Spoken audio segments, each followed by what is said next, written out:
And welcome back to Corpse Factory, ladies and gentlemen. Although this is not really a very welcoming game, but yeah, I just say that because that's my norm, or rather my want, because I'm not normal. I'm proud of it. As Dr. Gregory House once said, normal is overrated, and I know he's not exactly the best role model, and he's a fictional character to boot, but by God, he was right about that. Normal is overrated. We never would have come this far as a race if it weren't for the weird people like myself. Well, maybe I'm not to their level yet, like our forefathers, for instance, so I still definitely speak their name. But, yeah, I like to think I'm at least somewhat like that. They were pretty weird going up against what was at the time the most powerful combined army and navy in the world, and because of that we have the single greatest nation of all time, America. Excuse me. We arrived at the factory after a brief stop at my apartment to collect my makeup kit. Koji managed to fix the lock on my front entrance, meaning we don't have to try and shimmy a cadaver through the side window. He even found the proper key for the place on one of the rusty workbenches. Tomoe helped to drag a workbench to the cadaver of the factory, to the center of the factory floor, and we hoisted the cadaver on top of it. Oh, okay, human range pouch, I see. That's pretty messed up. Koji napped from the HRP, which he explained simply meant human range pouch. Staring down at the body before me, I now begin to wonder why I freaked out so much in the morgue. It's just a body, a lifeless thing that was once somebody, but has no meaning in its existence. It's kind of gross, but it's not really that bad. Yeah, I'm glad you come in, but I still want nothing to do with it. Right, so we're here. We got everybody, what now?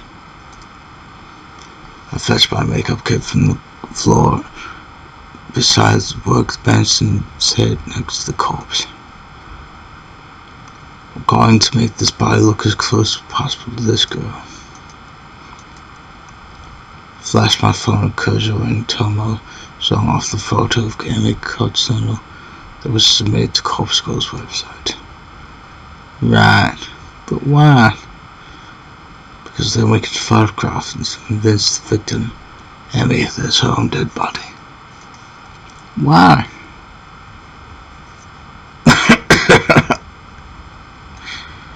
That's how Corpse Girl does things. I don't know, sounds like a crap plan. Went through all that effort to see a body, you just want to take photos of it?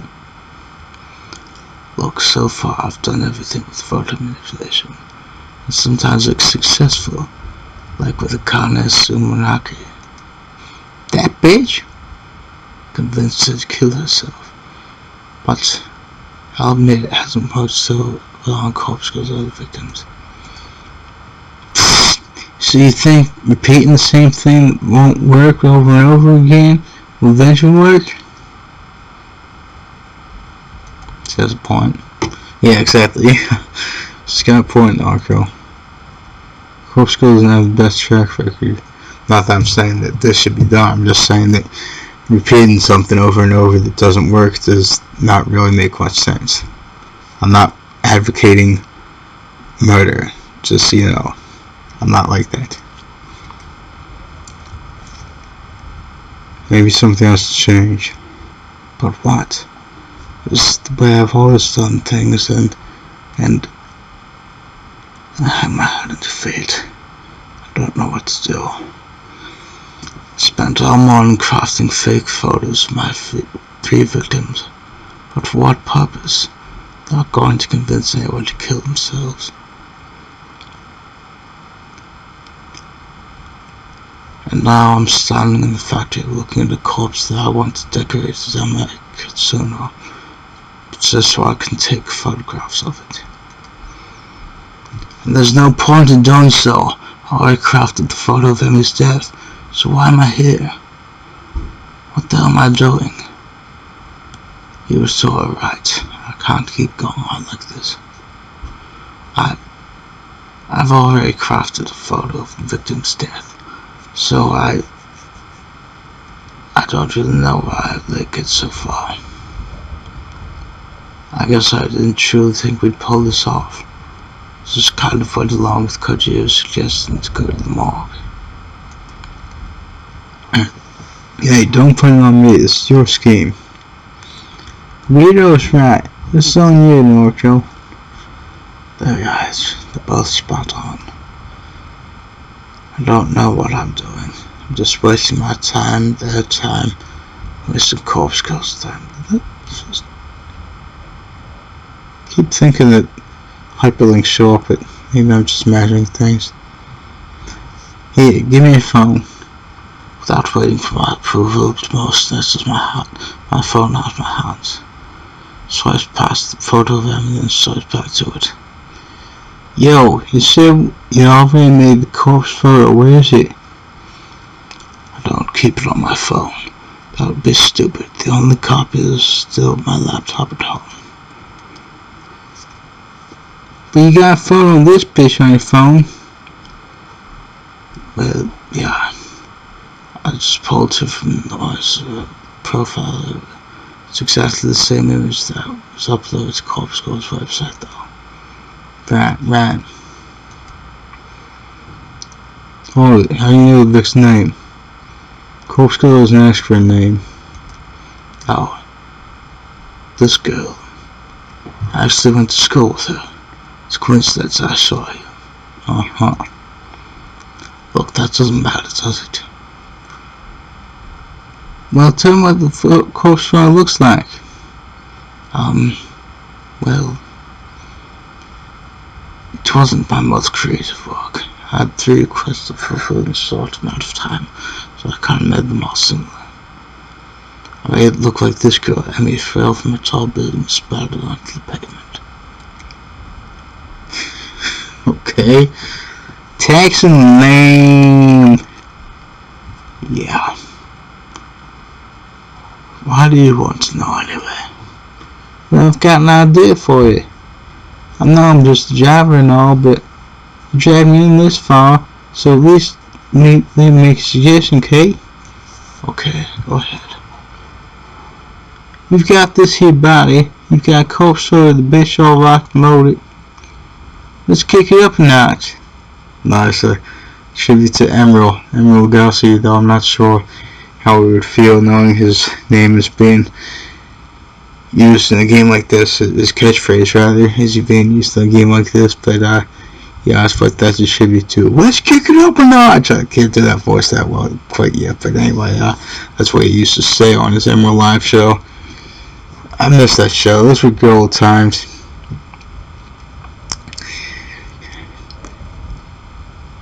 Take your time to apply makeup, make the body really look like the victim. Send the corpse photo first, and then we deliver this body to the bitch. I didn't expect Tomoe to be the one who was responsible for the whole body bag incident. Deliver the body. Rock up to the joint, leave the dead body on the doorstep, and then we get taxing out of there. Can you imagine how taxing scary it would be to come face to face with your own corpse? Think about it from her perspective. She gets a photo of her own dead body, right? Then, like hours later, she's trying to get out of her mind, her own corpse shows up at her house. She attacks the snap, I guarantee it. Yeah, I probably would too, and I know what's going on. I can't believe it. Tomoe has completely lost the plot. The plan is incredibly devious. It's almost evil. It is evil. Jeez. I'm in love with the idea. I'm in love with the idea of delivering a person's own corpse to them before they kill themselves. Tomoe! Despite my amnesia, I find myself throwing Tomoe back my arms around her. Yo, what the? Okay. Okay then. They touched the flips on top of lips in the morning. I was truly happy at this moment. Well, thank you. Yeah, I mean, sure. Oh, this is brilliant. It's perfect. I can't think of a better way to bring Corpse Girl's plans to fruition. I mean, I just said the first thing that came to mind, so. But hey, I'm really glad you like the idea. I'm happy to help. Hell, I wonder if you'd make a better Corpse Girl than me. No, don't be stupid. I just have one good idea, that's all. Now, come on. I ain't like you to yell, Stanford. Pick yourself up here. Right. In a moment. Okay. So warm. Jeez. Come on now. We've got work to do. Okay. That wasn't creepy at all. Jeez. I don't mean like it's scary. I mean like stalker kind of creepy. Jeez, girl. Get a hold of yourself. I reluctantly stepped back from Tomoe my eyes. Yeah, I can't blame her. Tomoe's a little red in the face. She lifts the collar of her shirt and finds the face. Wow. You never had a girl clean to me like that before. Better not tell Shane in case he gets real jealous.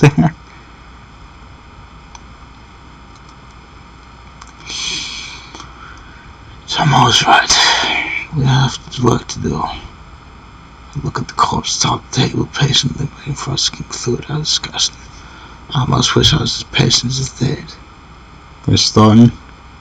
Yes, let's do this. Malcolm Jenkins! I had to.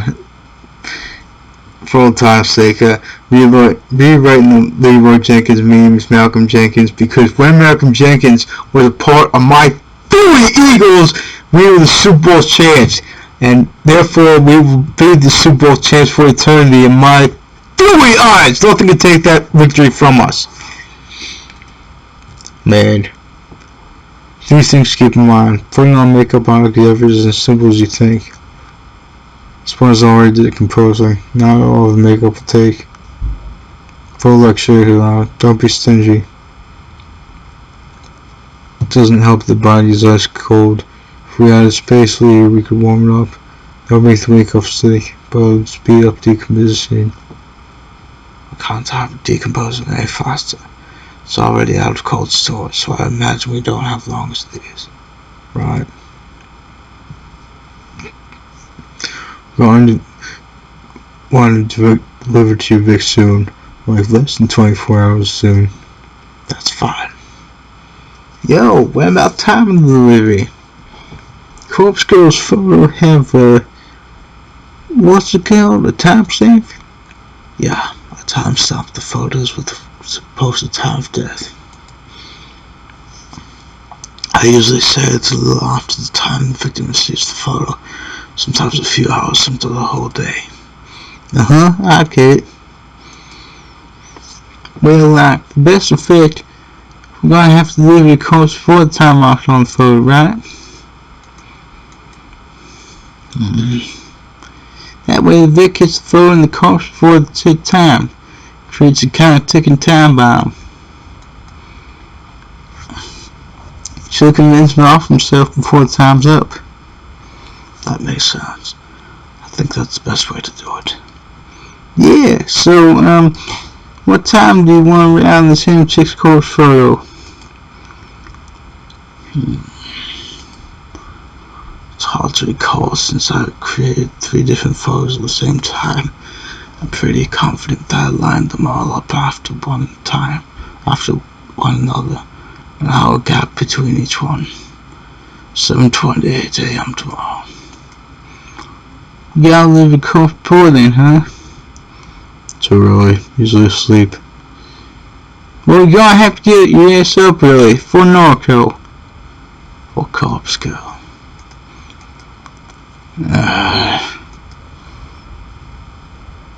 So I'll send the photo out when I get home tonight. And we'll receive it before she goes to bed at night. She'll shake her little. Then in the morning, she'll wake up with her doorbell ringing and a corpse left on her doorstep. That should be enough to do the trick. Thank you both for getting something. Where are we going to deliver the corpse? Are you dance? We're delivering it to this same bitch's home. Sure, of course. Where does she live? Got her address? Oh crap. Holding the plot. Massive flaw that we completely overlooked. A stunned silence is the only answer Koji needs. This whole thing is a bust. Kinda disappointed in you, Noriko.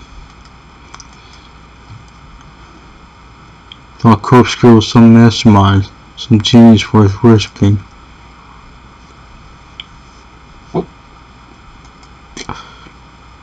Turns out everything so far has been sheer luck. Well, I'm out.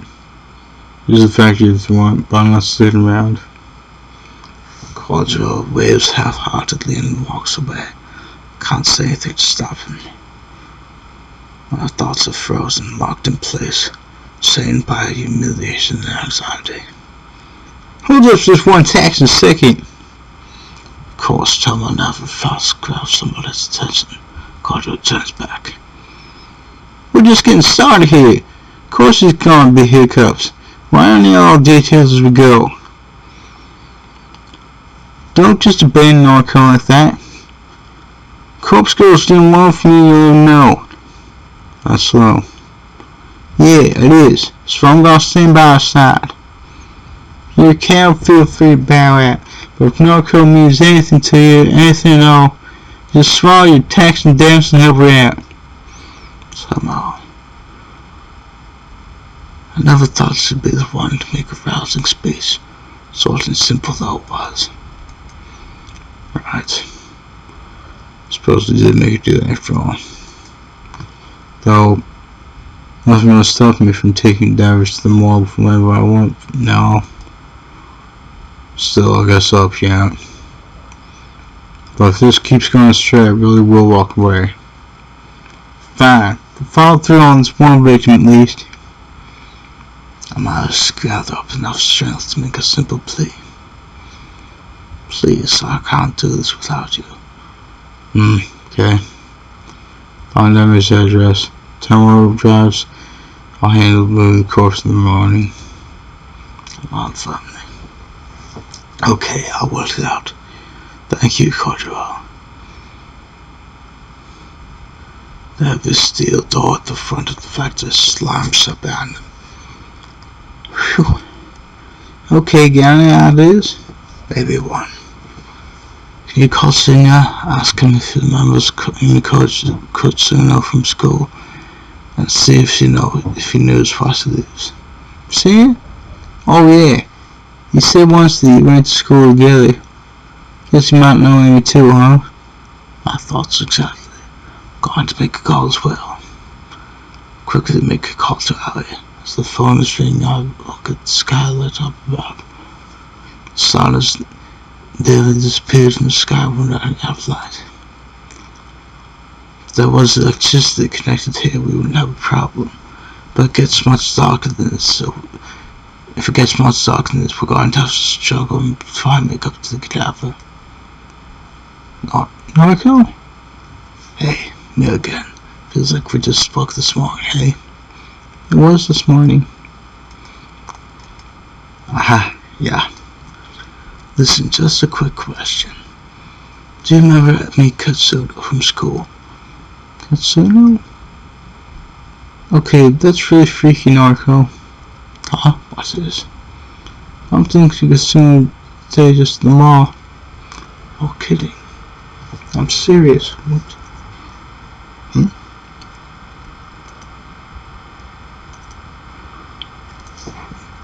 She was pretty distressed, actually. She just got fired from her job. I see. Actually, it's kind of funny. I spoke with you that Corpse Girl's website this morning and spoke to Katsuna about it too. Really? Seems like there's someone she wanted dead.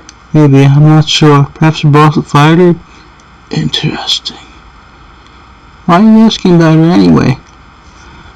It's not a hard question, but do you happen to know where she lives? Yes? Wait, seriously? Mm-hmm. When you send your address, you going to visit her? Oh, Allie. If you could send her address, I'll be all you want.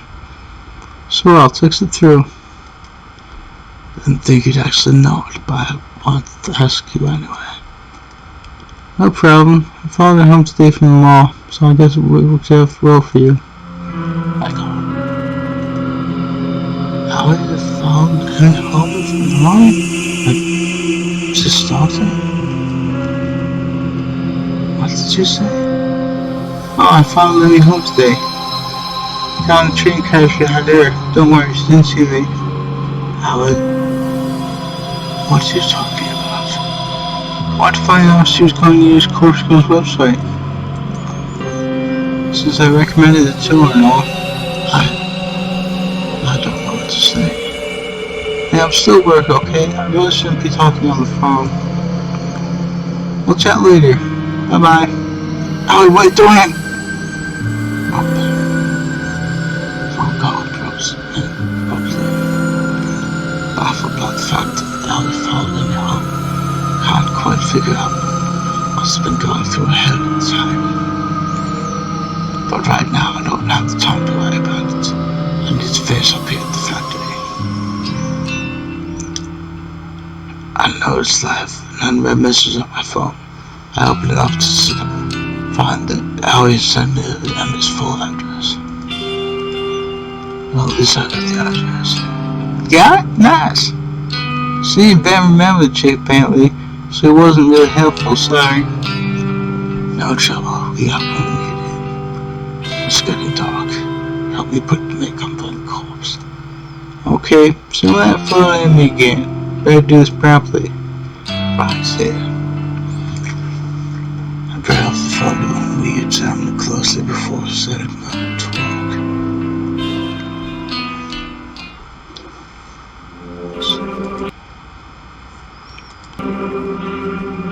That's gonna be the end of this chapter, ladies and gentlemen. To keep this from getting too long, if you know what I'm doing, please subscribe and I'll sub back fairly well.